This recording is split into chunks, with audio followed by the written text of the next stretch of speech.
Good evening and welcome back, friends. Welcome back to the Feminist Futures Institute. My name is Tamika Middleton. I'm the Deputy Director here at Women's March, and we're so glad to see you and to be in space with you again this week.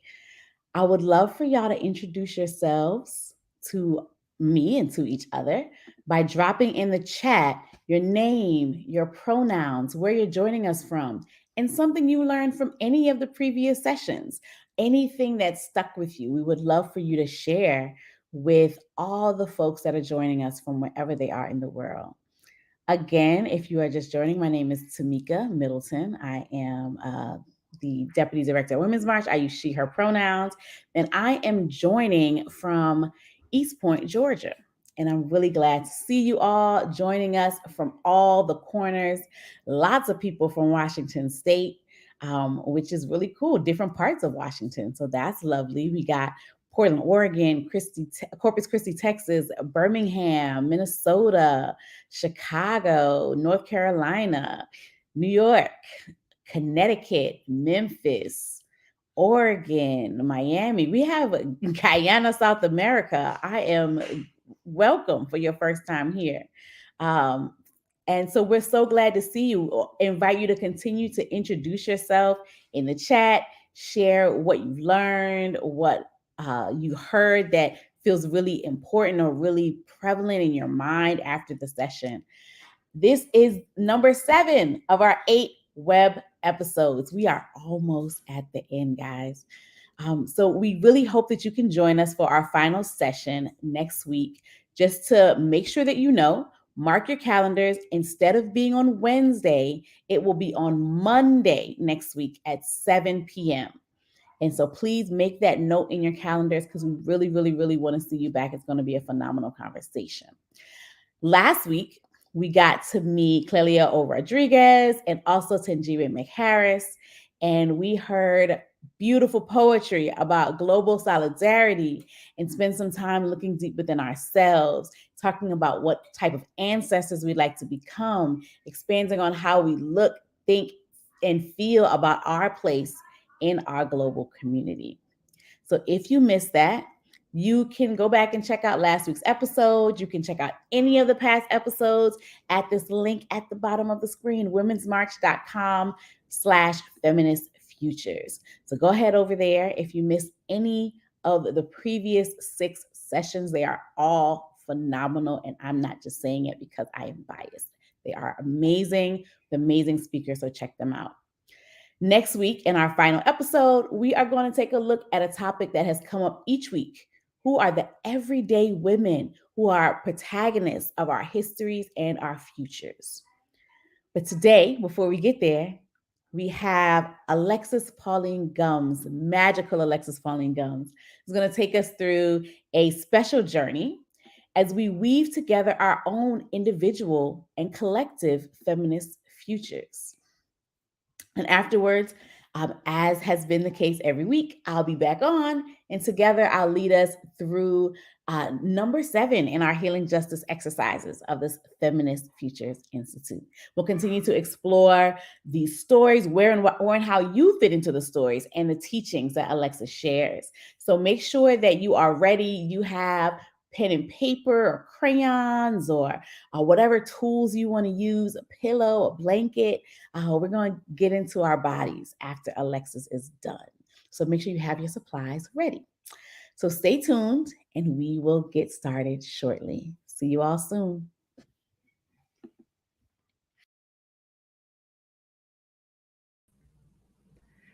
Hello, everyone. My name is Alexis Pauline Gumbs, and I live on the land of the Occaneechi Band of the Saponi Nation, also known as Durham, North Carolina. And I'm actually coming to you from Zuni territories here in Arizona. I am a self-identified queer Black troublemaker, Black feminist love evangelist, aspirational cousin to all sentient life. And today I am celebrating the ascension of one of our greatest guides, certainly one of the greatest guides in my life, the great Audre Lorde. On this day in 1992, in the midst of a meteor shower, Audre Lorde became eternal. And I can think of nothing more appropriate to be doing on this day than envisioning a feminist future with you. So I'm so excited to be here. I'm a little bit, I'm in awe. It's like being a guest speaker in my favorite class or a guest host on my favorite show, because everything that has come before this has been incredible and inspiring and featured some of the people who I admire most in our movement. So I'm so honored to be among you. And here we go. So I would love for us to start by getting here. So if we can do some breathing together, I would love that. I know it will be helpful for me. And so I'm going to take 7 loud breaths. I'm going to mark my inhale and my exhale. If you want to time your breathing with me, you can. If you want to breathe at your own pace, I love and affirm that. And maybe let's see if we can get a little bit more grounded. See if you can get 15% more comfortable than you already are, wherever you're sitting or laying down or standing in this moment. Okay, and here we go. Inhaling and exhaling. And inhaling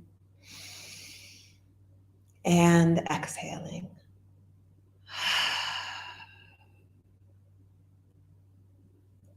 And inhaling and exhaling. And inhaling and exhaling. Inhaling and exhaling. Inhaling and exhaling. One more time, maybe loud. Inhaling and exhaling. We are here. It is so beautiful to see how many people are checking in from all over the world. And the other way that we bring ourselves virtually, but also energetically into community is through a practice called dedication. And dedication is an opportunity to energetically share this space with someone who, at least that you know of, is not actively participating in the class at this time or physically somewhere near you as you engage, but somebody who is key to how and why you are committed to a feminist future. So, of course, Audre Lorde, our guide and the person who ascended on this day in 1992, is someone who we are dedicating our participation to. But I want to challenge you to think of someone in your life personally, and you may have personally known Audre Lorde, who is really key in terms of your idea of a feminist future. Maybe this is someone who has been an elder to you and has taught you something about what a feminist future could be. Maybe this is someone who's younger than you and you're like, the whole point of this is so they can live in a future where we all have this life-giving, loving context that I think of as a feminist future. It can be someone older than you. It can be someone younger than you. It can be someone who's living now. It can be someone who lived before.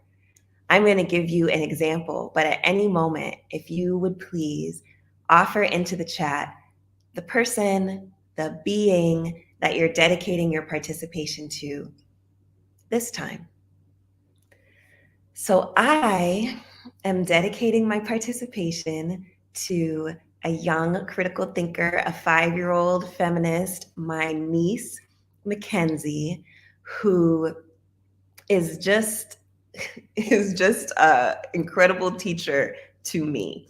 And one of the things that Mackenzie has taught me as a feminist teacher in my life is really to be fully with my emotions, and that there is insight in my emotions. Now, you would think, studying Audre Lorde for all of these years, who teaches us that our emotions are filled with energy and insight, I would get it. But getting it in my head and getting it in my heart is a different thing. And Mackenzie has been my main teacher in really getting that lesson in my heart. So that's an example of a dedication. I absolutely know when I don't remember that I deserve to live in a fully free feminist world, I always remember that she deserves that, and it energizes me and it keeps me going. So I would love for you to share in the chat as briefly or as extensively who you're dedicating to, and if you want to say a little bit about why, we are here for that. And everyone who is reading the comments in the chat, also just take some space to welcome all of these energies that sustain and inspire our feminism into the space.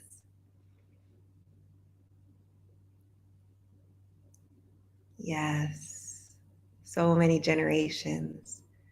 We have great grandmothers and daughters and best friends and warriors and high school teachers. Yes, yes, yes, yes. Mm-hmm. Mm-hmm. And I want to encourage you to be as specific as possible. I mean, you don't have to put people's whole government name and social security number up on here. But part of the rigor of this exercise of dedication is that we often think in categories, but this is an opportunity to think specifically and to activate the specificity of our love as a resource for what we're doing generally. And y'all are creating incredible examples of this. Yes, yes, yes. Mm-hmm. Our feminist mothers.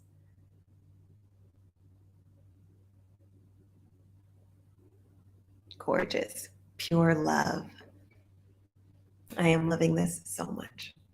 So while we continue to type in our dedications, I want to say that our guide for this session, I mean, I'm the guide technically, but then ancestrally, Audre Lorde is our guide.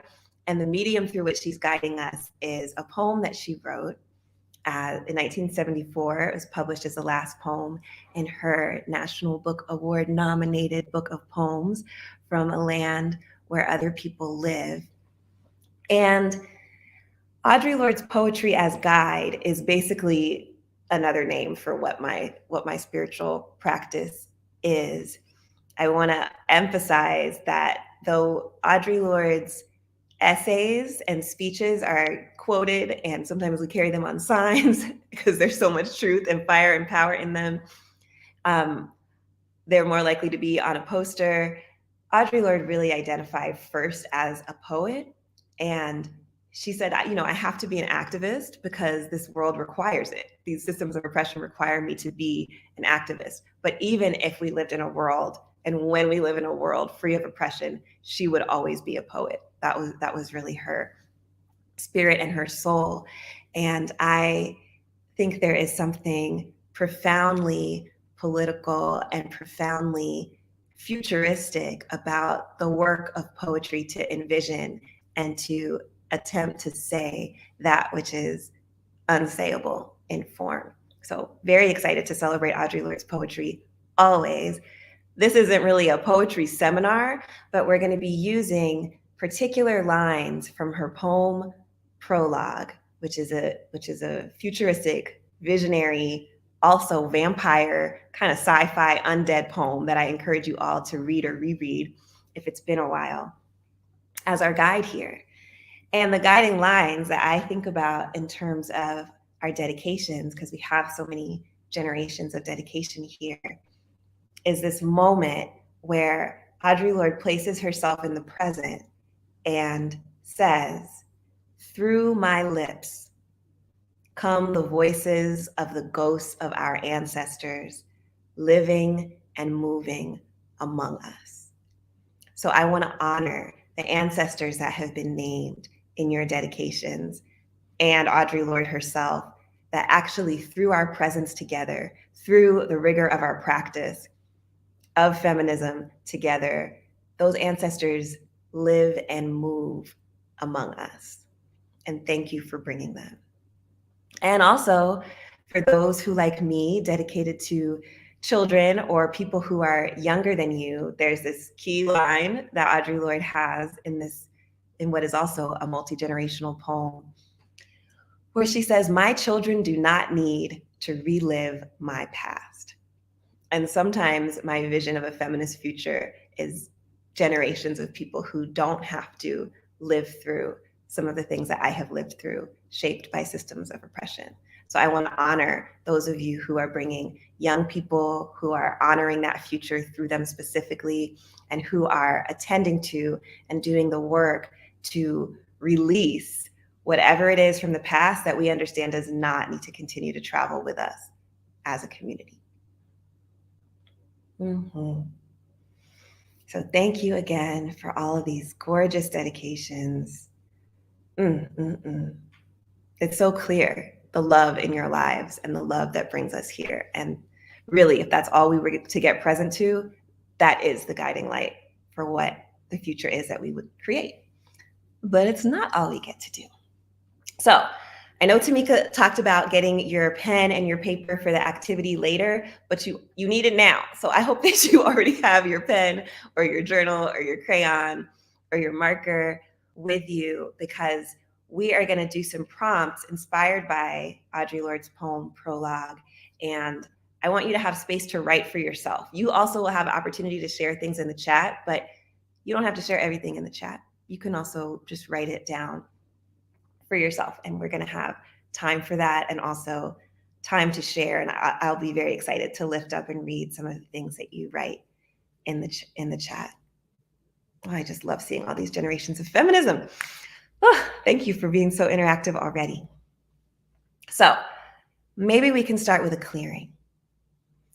To create a feminist future, what is it that we need to clear?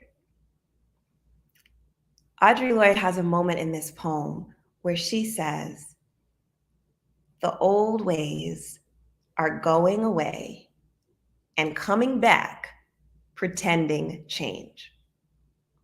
Now, I think for those of us who have lived through this past decade and have seen some of the same struggles that, in my case, elders and ancestors have fought, come up again in virulent and very impactful and insidious ways, we can relate to this line.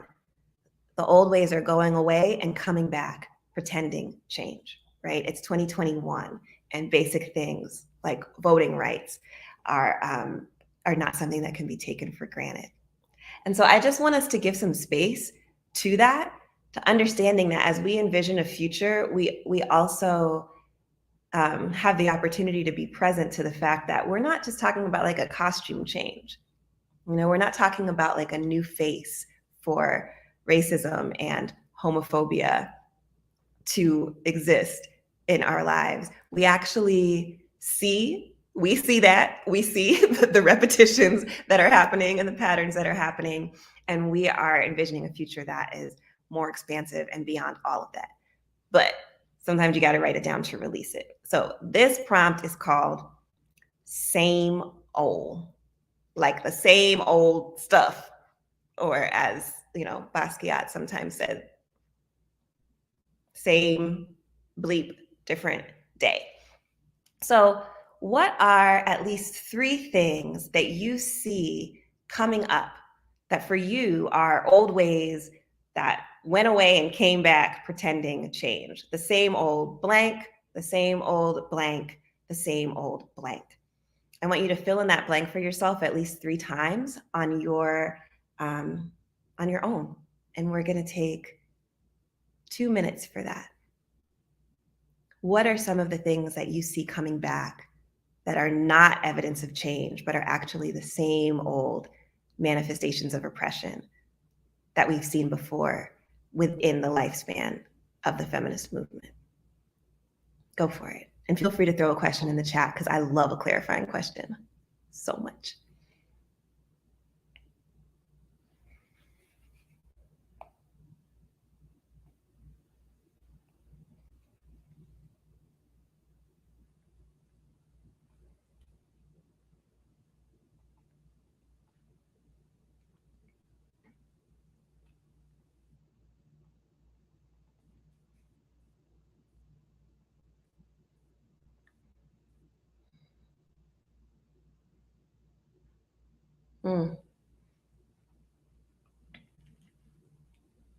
So we have some amazing things coming up in the chat.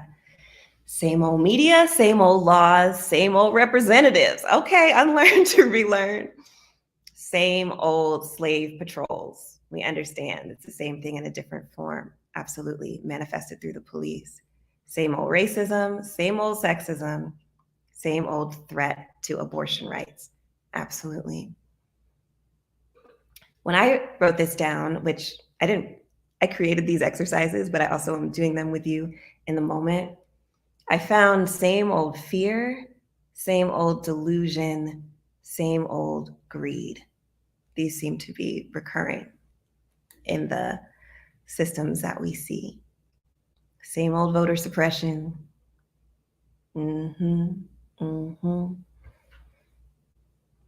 Same old censorship. Yes.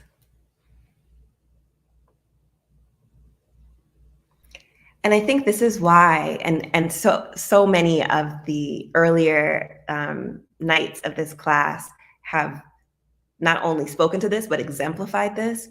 This is why the intergenerationality of our movement is so important, because sometimes something looks brand new and it is definitely the same old stuff. But if you didn't live through it or you haven't heard the stories, you might not recognize it, right? Which might mean that we don't know how to respond to it in the moment, or that we need to respond to it, or what the consequences and implications could be.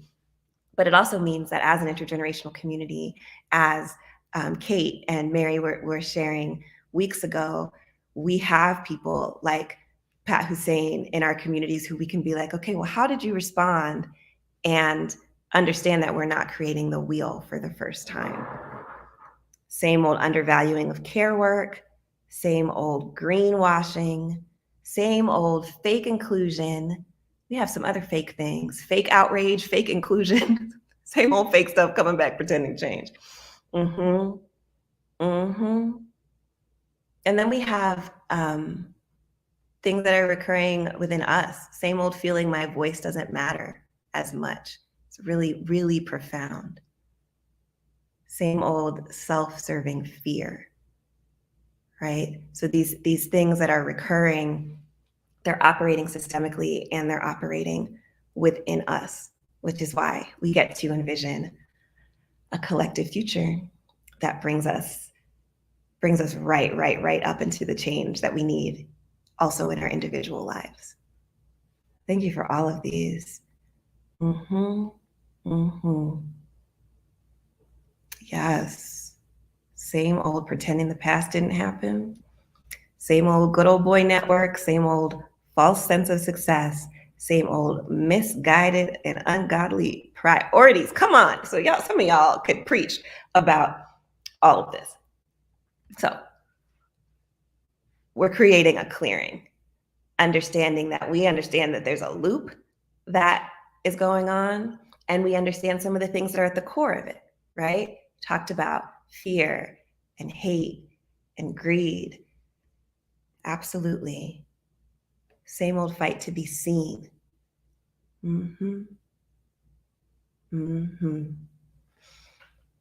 Beautiful. So there is a breakthrough in the poem prologue. And so my story about this poem prologue is that it occurs in this context where Audre Lorde is publishing her poetry as one of the broadside poets Broadside Press was like the cornerstone Black arts movement publishing company. And so Sonia Sanchez published these poems. Gwendolyn Brooks published her poems with Broadside Press and was actually the person who mentored and encouraged them to publish Audre Lorde's work as well. And yet, the Black arts movement was not embracing of all of who Audre Lorde, as a Black lesbian feminist, socialist, warrior, poet, mother, was. In this poem, Prologue, which is the last poem of the book, she is actually embodying everything that she feels like people are afraid of. So she uses this vampire imagery that our beloved Jewel Gomez will go on to use as an epigraph in her novel, The Gilda Stories. She talks about being afraid of seeing your own reflection. And what Audre Lorde knows as the speaker in this poem is that there are many people in her community who are afraid of the reflection of themselves that they see when they look at her in her fullness and bringing through all of this ancestral energy that we just talked about, living and moving among us. And so she says boldly, I speak without concern for the accusations that I am too much or too little woman, that I am too Black or too white, or too much myself. And so we see this, right? We see this happening in so many areas where, one, people are in the tradition of Audre Lorde proudly proclaiming who they are and saying, no, you're not going to say that I'm not this enough, that I'm not that enough, that I can't be my full self. But we also see, and I can relate to, a fear of too muchness that often can cut off the most visionary aspects of what the true change could actually be. Because with the fear of being too much ourselves, we get stuck in these patterns where the old ways come back again. They go away and come back, pretending change, and we're dealing with the same thing over and over again. But there's a part of each of us that completely exceeds what we have experienced on this planet thus far. That is what I'm interested in us accessing as we collectively create a feminist future. And I feel like that's what Audre Lorde is guiding us to through this poem. So I want us to do another activity. I call this one Never Too Much. Shout out to Luther Vandross, one of my favorites. I don't know if Luther Vandross identified as a feminist, but I'm giving this shout out because we are never too much. And I would love in this activity, we're going to go back to our journals, for you to write at least 3 aspects of yourself that you have either judged to be too much, tried to constrain, or felt that you were being forced to constrain in the context of community, whether it's our feminist movement, our multiple feminisms within our movement, or in another space in your life. What are 3 aspects of you that you are now going to reclaim, but that have been labeled by you or by others as too much at a certain point in your life? So at least 3, but there are never too much. So you can do actually as many of these as feel good to you. What are 3 aspects of yourself that you are now saying are never too much?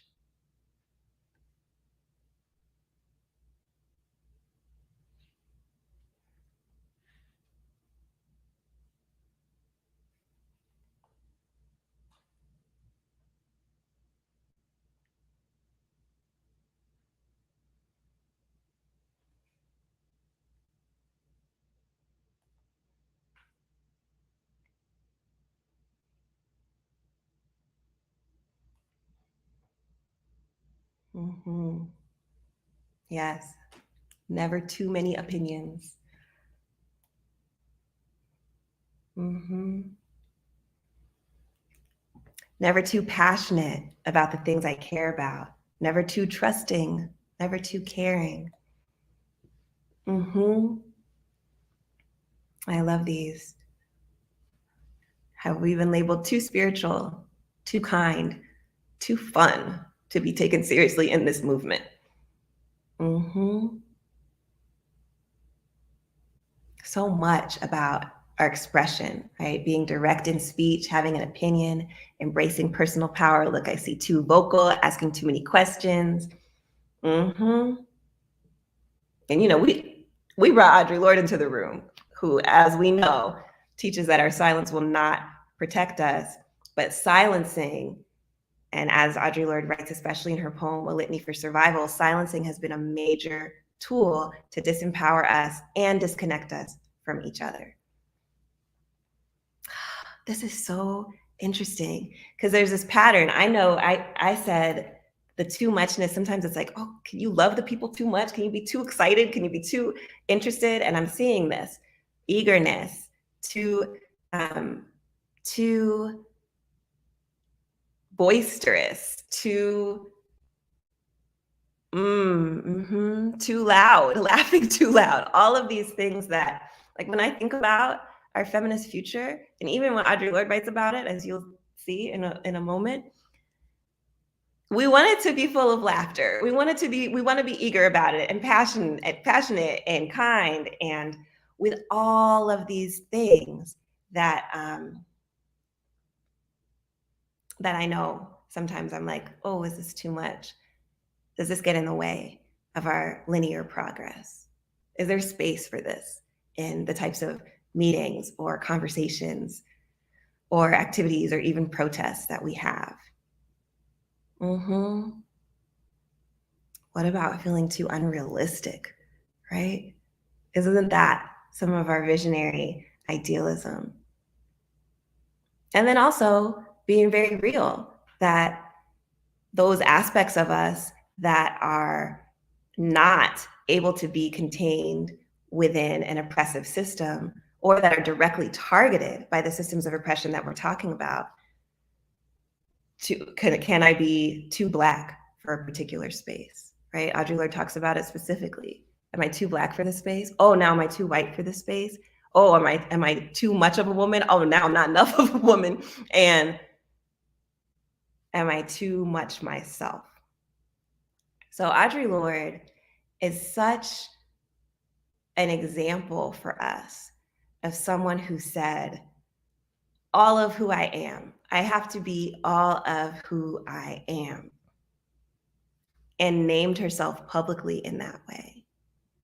So this is my corrective for myself when I start to be like, oh, is this too much? Oh, I don't know. I feel like perpetually misunderstood. Are the people going to understand this? To say, okay, Audre Lorde is my teacher.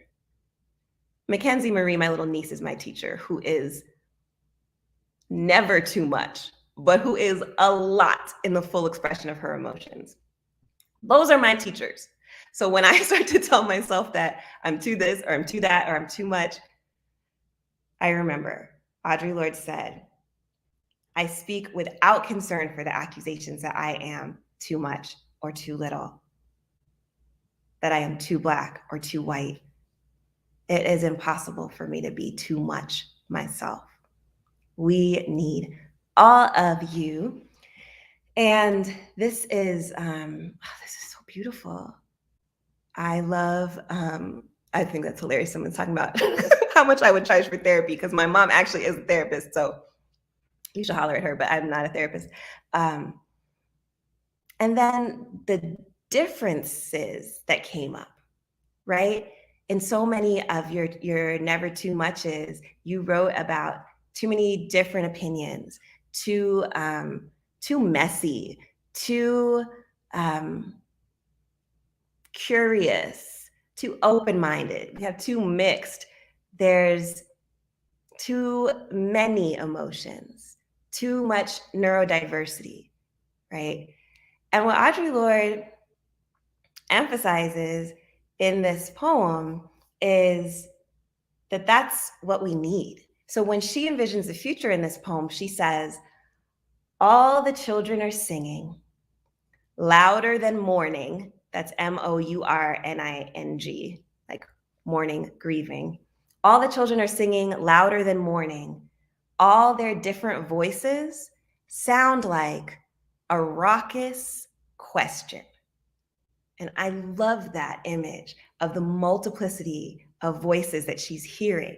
It's like she's hearing the next generation. And as part of one of those future generations, I feel like, oh, she's hearing the things I didn't even say yet. And she says, because they're all different, because they're not uniform and linear and in the same line, they create this raucous question, the type of question that could actually unsettle and change something.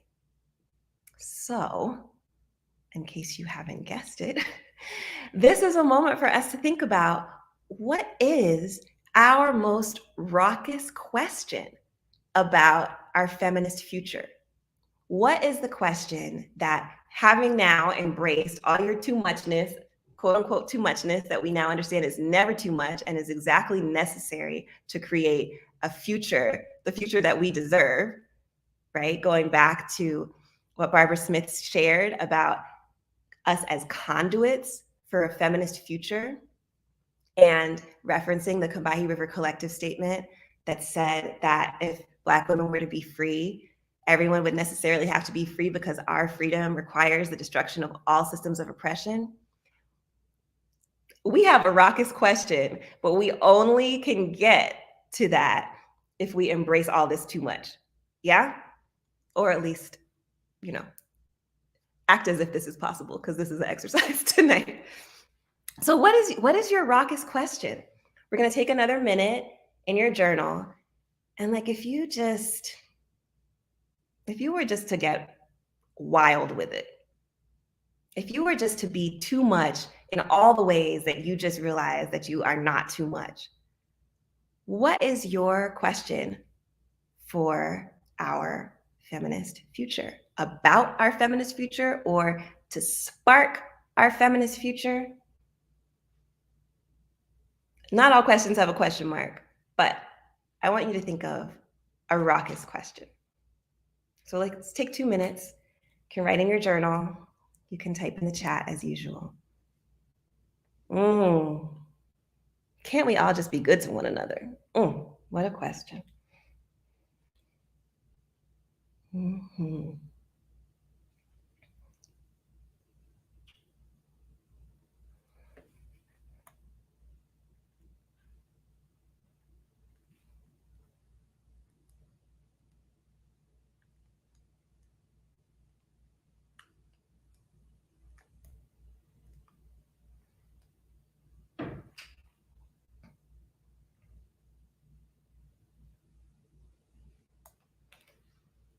My raucous question I just found: what would it take for everyone of every age to feel safe running naked through my city? That's my question. Will offering more grace, even to awful people, create space for more healing? That's a raucous question. Unsettling. Can we all help each other be vulnerable?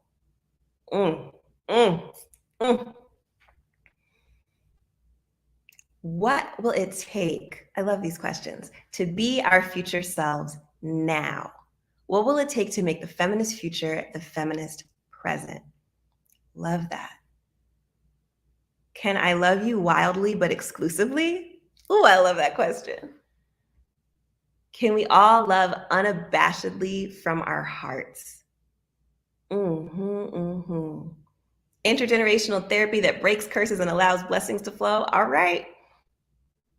Can I love you wildly but not exclusively? That's a great question too. Thank you. Thank you for that. Yes. Yes. The idealism of being kind. What will it take? Deb, I'm thinking about the same thing. What will it take to let down our armor so we expose our underbelly? Can we again love the mother and be the matriarchy we deserve? Oh, these questions are so interesting. What is so hard about treating everyone fairly? Why do any of us put up with this? Yes, that's a raucous question. Why do we? I think about one of June Jordan's raucous questions. And who in the hell set things up like this? Right? That's one of her raucous questions from her poetry. How hard is it to respect ourselves to the point that it overflows to anyone who crosses our path? Yes. Mm-hmm. When will we be able to stop fighting for women's rights? What will it take to abolish military complex? Why do so many women fail to recognize our reality? Mm-hmm. Can we create safe spaces to have real conversations, honoring each other's personhood? There's so many amazing questions here. Yes, yes, yes. How do we get all of the world to imagine, then practice a world where governance does not depend on violence? Mm-hmm. Mm-hmm. Yes. How can we survive the futures of the planet, climate change, in a way that brings other species with us? Shout out to the marine mammals. Thank you, Erin. In a way that prioritizes Black, queer, feminist lives. I love these questions. Okay, so I can't believe we're getting close to time. I'm like, we just started. But these are the questions, right? These are the questions that we deserve to look at and to go for. And, you know, we can be strategic and we got to have achievable wins, but we also always have to have this. This is what I feel like Audre Lorde is teaching me. This way of valuing and tapping into that which exceeds this moment. You know, like the question about the feminist present, that allows us to be present to something that's different than the experiences, the same old experiences that we've been having all this time. So, I never want to leave you, but we are going to do closing exercise that is a group poem. Anybody who knows me knows I love a group and I love a poem. And so anytime I can, I put these things together. But Audre Lorde ends with this idea that somewhere in the landscape past noon, and that's the line that she uses to talk about her vision and visioning beyond her lifetime, right? The dark print of who I am and who I am not is what she says she'll leave with us. And she leaves it quite literally through the dark print of her printed words that we're referring to right now tonight on the night of her ascension. And I want us to actually fill that in for ourselves. Somewhere in the landscape past noon, blank. Somewhere in the landscape past noon, another blank. So this is a moment where you can write this down for yourself. If you write it in the chat, I'm going to try to read every single one of them out loud.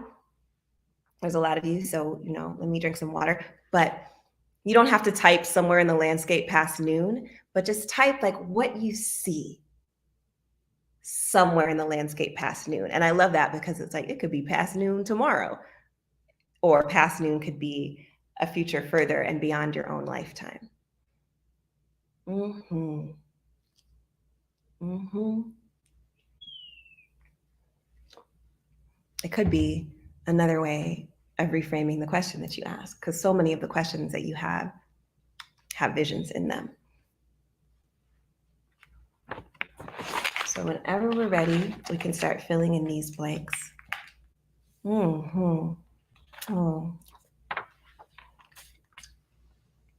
Yes.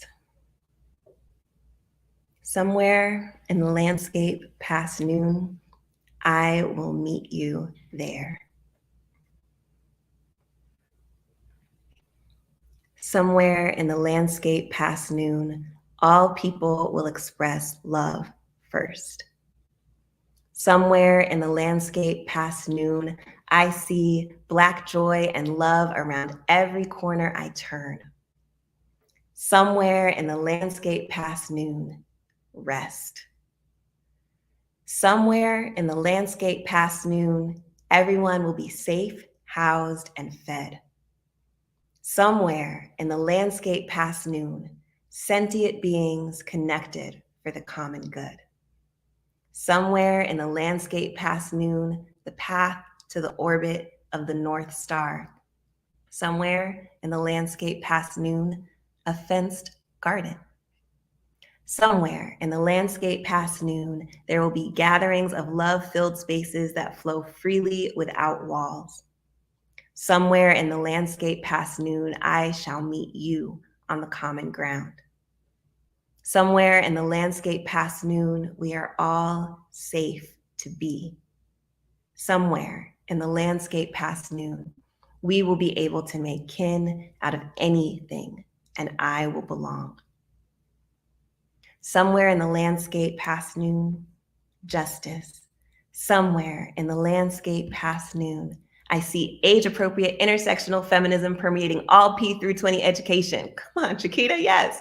Somewhere in the landscape past noon, we will be giving the planet the love it always gives us. Somewhere in the landscape past noon, there is peace. Somewhere in the landscape past noon, we will love ourselves, the earth, and each other. Somewhere in the landscape past noon, a seed bursts forth through the dirt and a small green shoot unfurls. Somewhere in the landscape past noon, peace. Somewhere in the landscape past noon, we will all survive and thrive.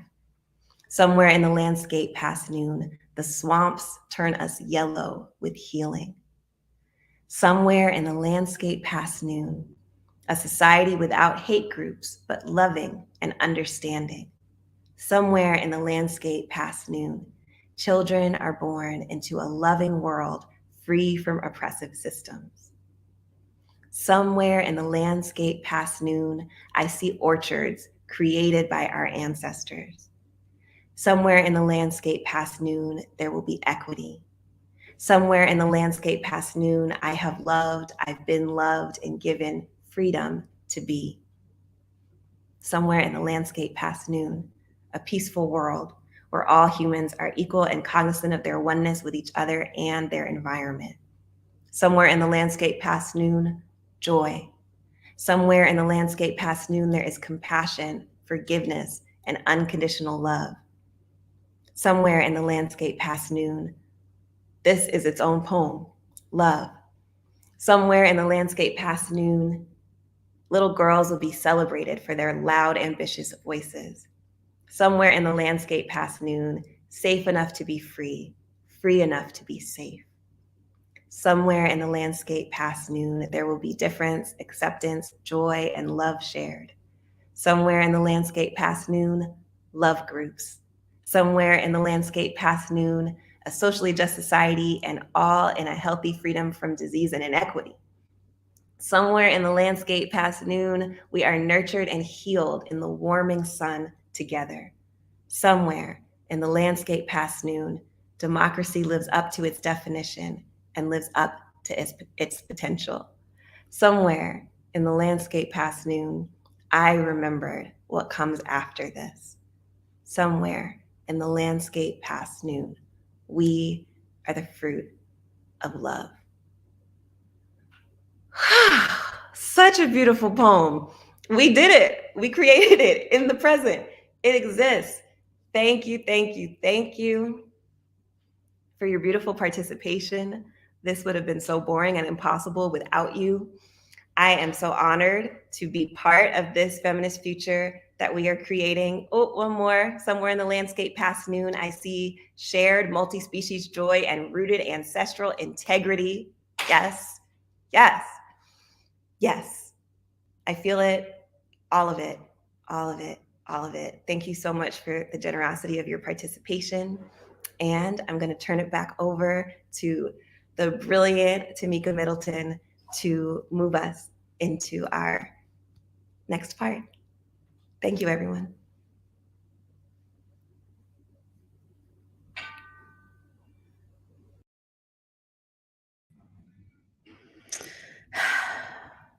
Y'all just take a breath in appreciation of Alexis Pauline Gumbs.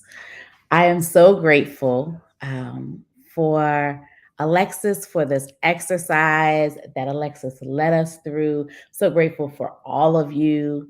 And so I want to move us into our embodied practice, our healing justice practice for this evening. If y'all have been watching these sessions, each week we have closed with some form of practice rooted in healing justice. And for those who have not been with us, I will just share how we are using the definition of healing justice that is created by the Kindred Southern Healing Justice Collective, of which actually Alexis was on the founding council.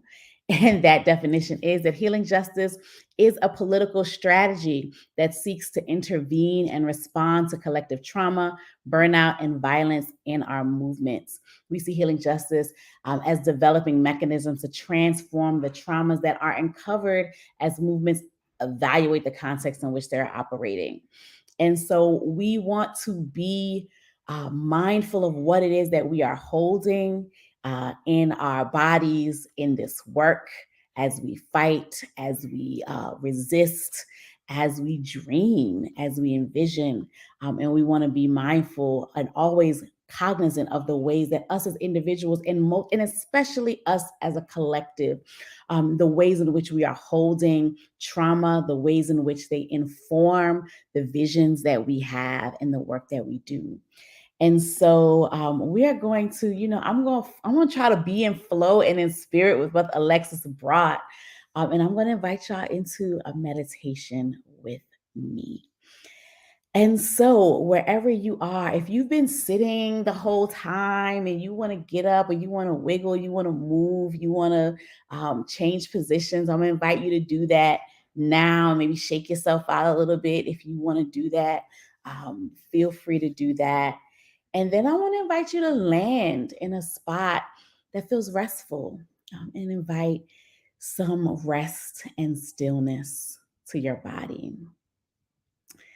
Give yourself a moment to land there, to allow your body to arrive.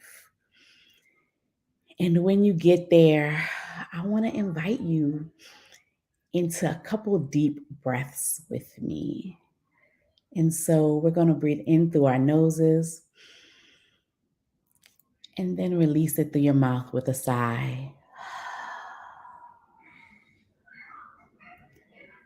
And again, breathe in deep through your nose. Hold it for a moment and release through your mouth with a sigh.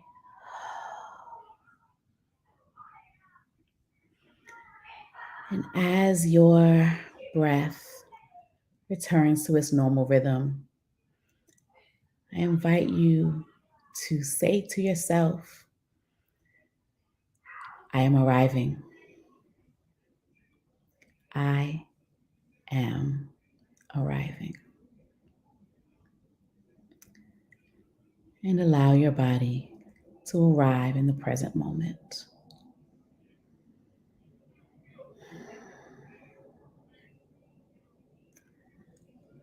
I invite you to allow your legs, your thighs, your feet, everything below your waist to release and to give itself a little bit more to gravity.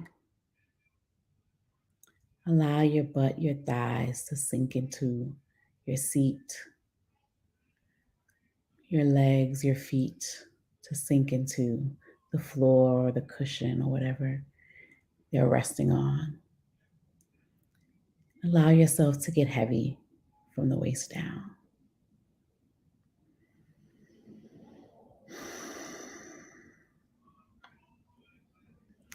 And I invite you also to close your eyes if you feel like that is comfortable for you, or to lower and soften your gaze, to allow your hands to rest, palms facing up on your laps. And then from the waist up, allow more space between each of your vertebrae. And lengthen up through your spine, up through your necks, all the way up to the top of your head. Bringing the crown of your head up and slightly back so that your chin is parallel to the floor.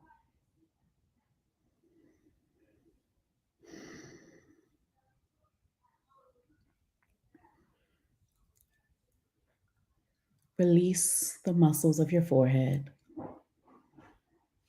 straightening out that space between your eyebrows and softening the muscles behind your eyes. Also release the muscles of your face, creating some space between your teeth and relaxing your tongue away from the roof of your mouth.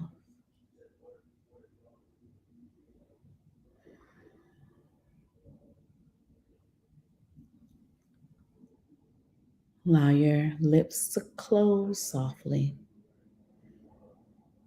and your breath to go in through your nose and out again through your nose.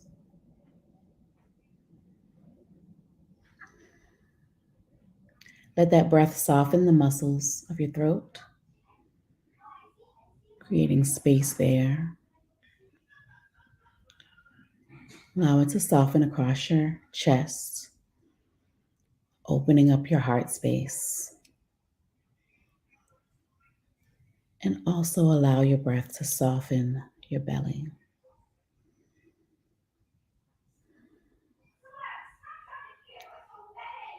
Notice the rise of your belly as you breathe in, and the softening of your belly as you exhale. Gently, no force, no pressure. It's your natural flow of your breath.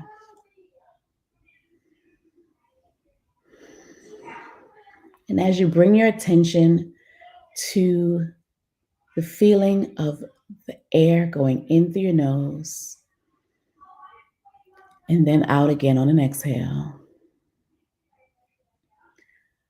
I want you to bring to mind a horizon.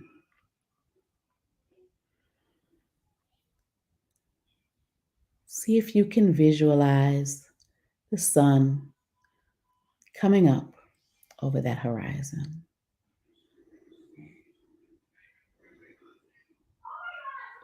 Take note of what you see. What does it look like? What are you standing on? What is the feeling beneath your feet? What is around you? As you envision that horizon, I invite you to begin to walk forward toward the horizon. And as you walk, imagine that you are leaving behind all that same old stuff. You are leaving behind the same old misogyny. You are leaving behind the same old racism. You are leaving behind the same old hatred and violence. Imagine yourself shedding armor. Imagine yourself shedding fear. Imagine yourself shedding weight. Imagine yourself shedding loneliness. Imagine yourself shedding depression as you move closer and closer to that horizon and farther away from that same old stuff. And as you walk, see if you can feel yourself expanding. See if you can feel into your own too muchness. Allow yourself to get bigger, to get wider, to get taller, to take up more and more space. Continue to walk and to grow, to walk and expand, to walk and take up space.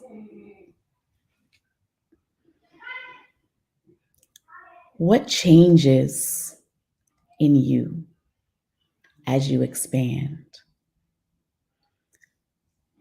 Notice how your breath changes. Notice how your body feels. Notice how your heart beats as you shed the things that hold you and bind you and allow yourself to feel into your too muchness as you get closer and closer to the horizon.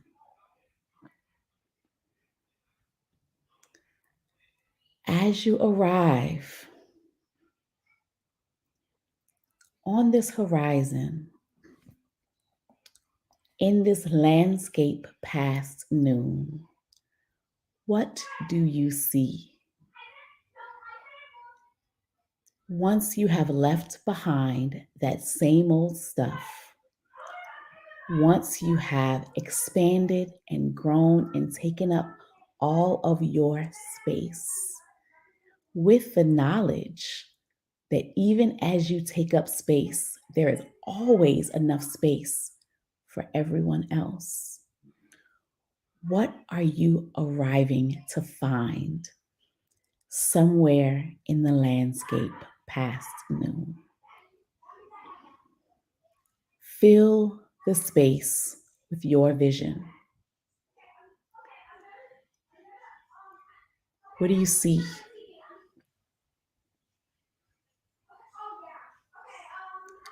Who has arrived in this landscape with you? What do you hear?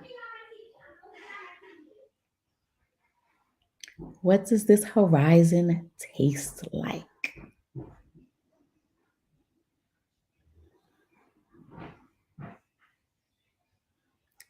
What does it smell like?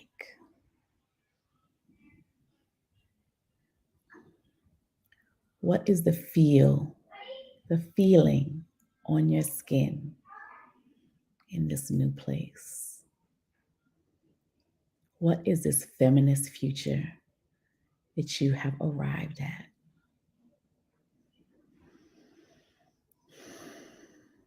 Take a moment to be in that space, in this new landscape.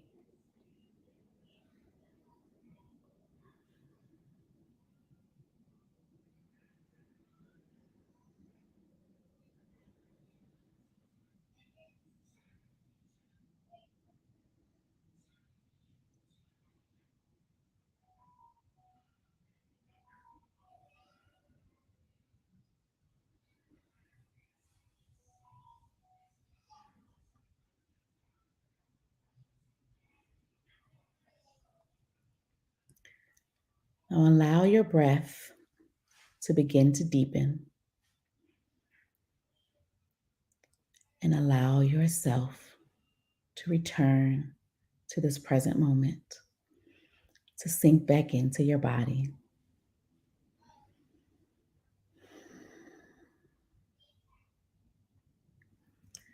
And we'll take one collective breath in through our noses and release it again through your mouth with a sigh.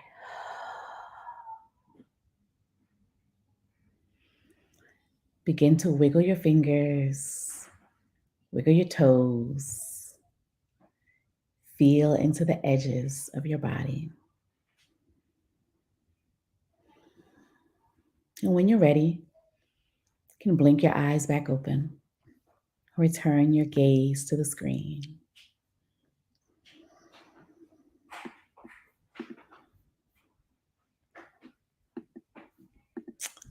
And I thank you again for joining me in this practice.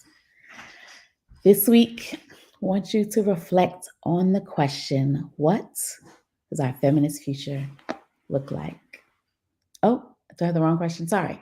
What kind of ancestor will you be? Either of these questions. What kind of ancestor will you be, or what does our feminist future look like?